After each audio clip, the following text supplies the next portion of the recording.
우선 이재명 대표가 자신의 선거법 위반 재판에 위헌법률 심판 제청을 했습니다.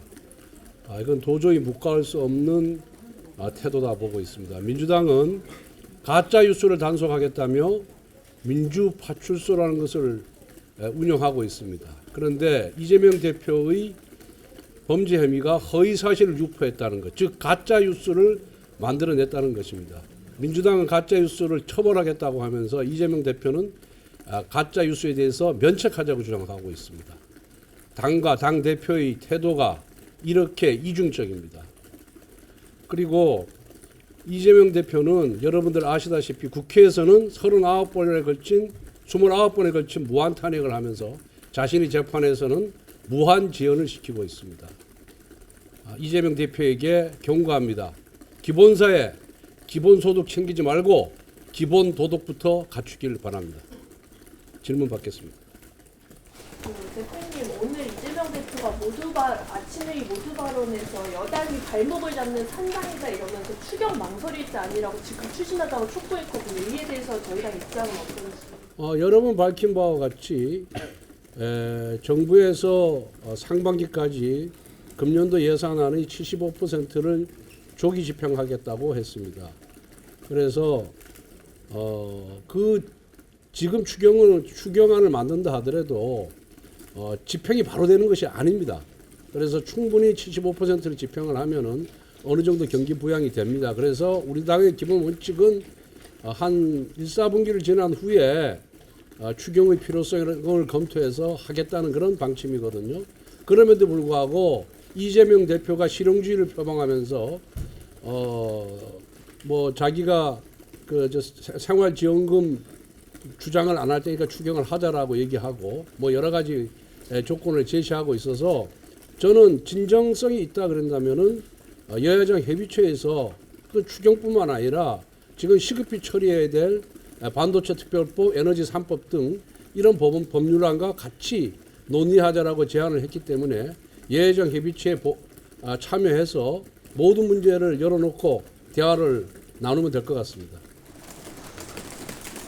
정치권에서 요즘 개헌 얘기 나오는데 저희 개헌특위는 언제 출범하고 어떤? 지금 개헌특위위원장은 주호영 의원으로 내정이 있는 상태고 특위위원을 지금 선정하는 단계니까 내주에는 출범할 수 있지 않을까 이렇게 예상을 하고 있습니다. 대표님은 개헌에 대해서 더 어떻게 보세요? 여러 차례 말씀드린 바와 같이 1987년 체제, 즉 현행 헌법 체제가 대통령에 대한 과도한 권력, 그 다음에 의회의 그런 헌법을 위반한 과도한 권한 남용에 대해서 제어할 그런 방법이 없어서 지금의 이런 사태가 초래된 거 아니겠습니까?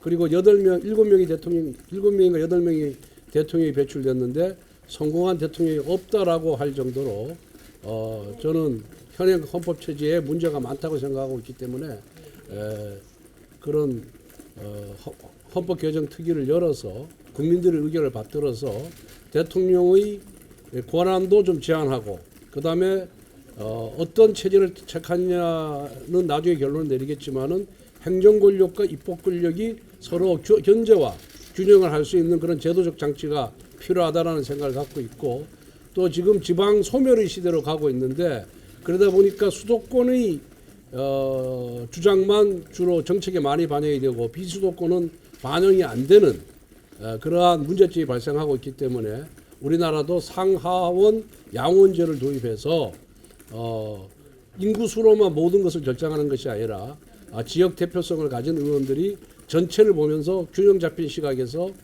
주요 제도나 정책을 만드는 필요가 있다 이런 기본적인 생각은 갖고 있습니다. 저희 야당에서 그 내란 국조특위 좀 연장해야 되는 거 아니냐 이런 이야기 나오는지 어떻게 보시죠? 내란 국조특위 연장할 필요가 있을까요? 이미 소위 비상계엄과 관련된 부분은 이미 재판이 본격적으로 진행 중에 있고 국조특위에서 뭘 더 밝히겠습니까?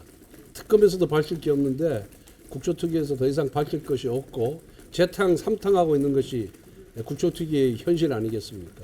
저는 연장 필요성이 전혀 없다고 봅니다. 이재명 대표가 개헌에 좀 소극적이라는 얘기가 나오는데 혹시 개헌 안창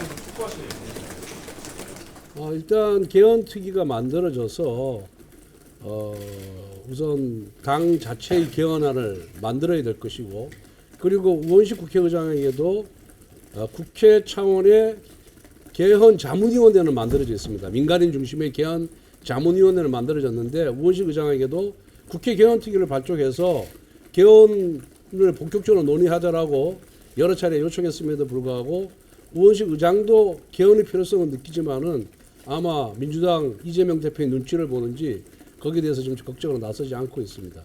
그런데 역대 국회의장이라든가 그다음 원로 국회의원들이 중심이 돼서 이제 현행 대통령 중심제의 이 헌법 체제는 이미 수명을 다했다.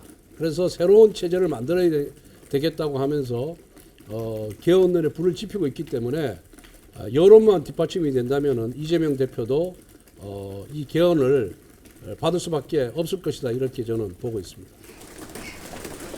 어제 윤석열 대통령이 헌법재판소에서 개헌에 대해서 아무 일도 일어나지 않았다, 호수에 좀 잘 그린 거 쫓아간 것 같다고 했는데 어제 워낙 바빠가지고 그 헌법재판소의 재판 진행 상황에 대해서 제가 제대로 보지를 못했습니다. 예. 그리고 헌법재판에 관한 것에 대해서는 당 차원에서 직접 언급하는 건 적절치 않다고 생각합니다.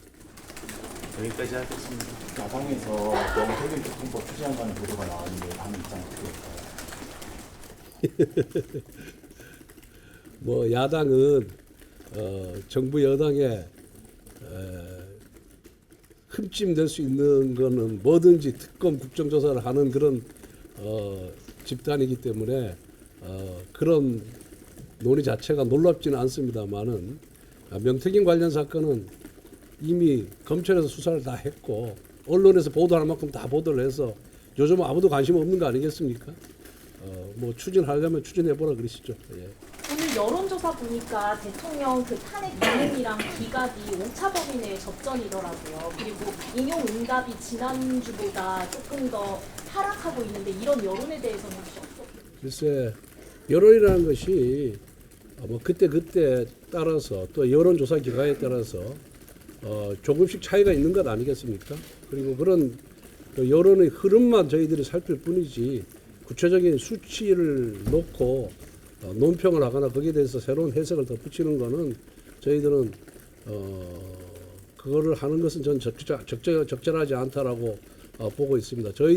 우리 당은 어떻게 하면은 민주당이 의회 독재 그리고 국정 마비 이런 사태에 대해서 국민들에게 잘 알릴 것인가, 실체를 밝혀서 알릴 것인가 하는 문제에 집중을 하고, 그 다음에 앞으로 민생 경제를 어떻게 해결할 것인가에 저희 당은 집중하고 있을 뿐이지 매주 나오는 여론조사에 대해서 뭐 일희일비하거나 거기에 큰 의미를 부여하지 않는다는 말씀을 드립니다. 이 정도 하겠습니다.